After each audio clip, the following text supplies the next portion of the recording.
Thanksgiving is a time of year when people sit in reflection upon wonderful memories of days gone by. It is a time of rejoicing, of celebration, of reestablishing the bonds of friendship and family. It is the pinnacle of our autumnal consciousness.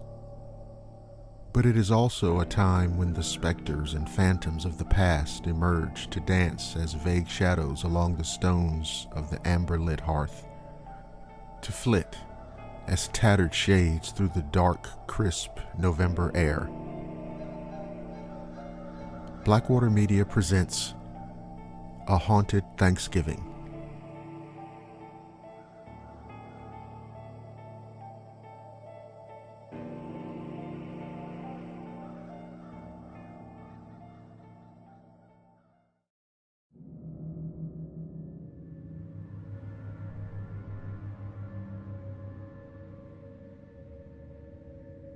This incident happened to me when I was very young, and it still chills me to the bone to this very day.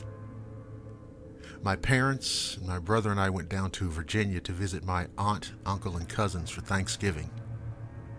Since my cousin's house was full of relatives, my family got the basement to sleep in.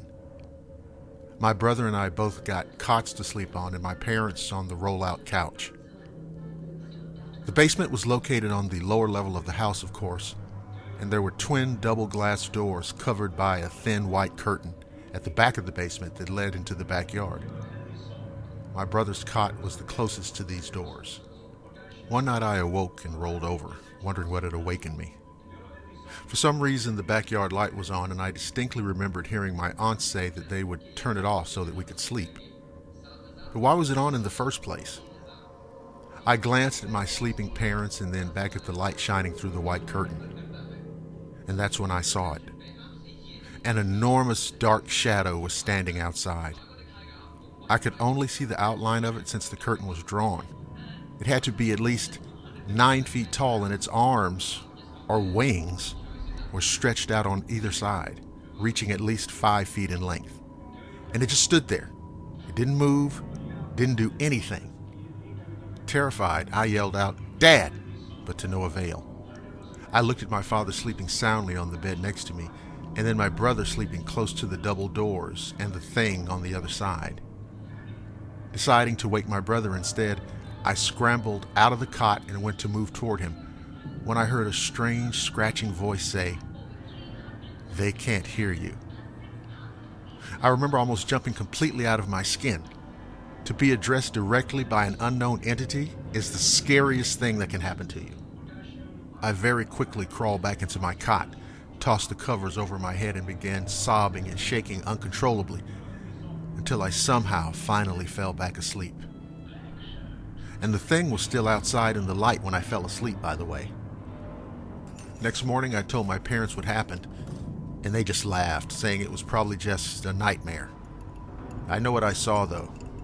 I can still remember what it felt like to touch the freezing cold basement floor with my bare feet. Later in the day, something weird happened. I overheard my grandmother on the phone with someone. I didn't catch everything she was saying, but I did catch a certain sentence, which was, "Well, maybe that's what Lindsay saw outside the double doors last night." I ran upstairs and asked my parents why they told everyone what I saw, and they both looked at me and insisted they didn't tell anyone because they were certain I just had a bad dream. So naturally, I confronted my grandmother and asked her about what she'd said on the phone. And she looked at me blankly and said that she hadn't been talking to anyone on the phone, that she'd been in the kitchen the entire day helping with the preparation of the turkey. My aunt even vouched for her. To this day, I'm mystified about what happened to me that Thanksgiving all those years ago. I know it wasn't a dream. And what would have happened had I thrown back the curtain to reveal what the shadow creature was on the other side? But to each and every one of you, I wish a haunted Thanksgiving.